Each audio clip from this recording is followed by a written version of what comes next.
இன்றைக்கி நான் வந்து எவ்வளோ சமைச்சிருக்கேன் பாருங்கள். சமைச்சு எல்லா பாத்திரத்தையும் க்ளோஸ் பண்ணி வச்சுருக்கேன். என்னென்னு பார்க்கலாமா? நேற்று வச்ச சாம்பார், இது தீபாவளிக்கு சுட்ட குலோப் ஜாமுன், இது வந்து இன்றைக்கி வச்ச ரைஸ் தான், கவலைப்பட வேண்டாம்.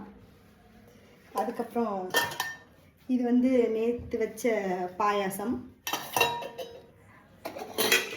இது வந்து தெனலட்டு ஒன்றே ஒன்று இருக்குது, இது நேற்று செஞ்சது தான். இது காலையில் செஞ்ச சேமியா இருக்குது. இது வந்துட்டு உருளைக்கிழங்கு பொரியல். அப்புறம் என்ன இருக்குது? இது வந்து ரசம். இதெல்லாம் வச்சு ஒரு வாரம் ஓட்டிடலான்னு நினைக்கிறேன். இது வந்துட்டு புடலங்காய் பொரியல் இன்றைக்கி செஞ்சது தான். வேற என்ன இது வந்து இப்போ தேங்காய் பால்.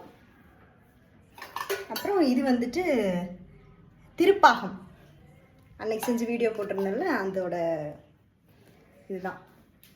இப்படி மிச்ச மீதியெல்லாம் சாப்பிட்டு தான் நான் உயிர் வாழ்ந்துட்டுருக்கேன். ஸோ பார்த்துக்கோங்க என் நிலமை எப்படி இருக்குன்னு.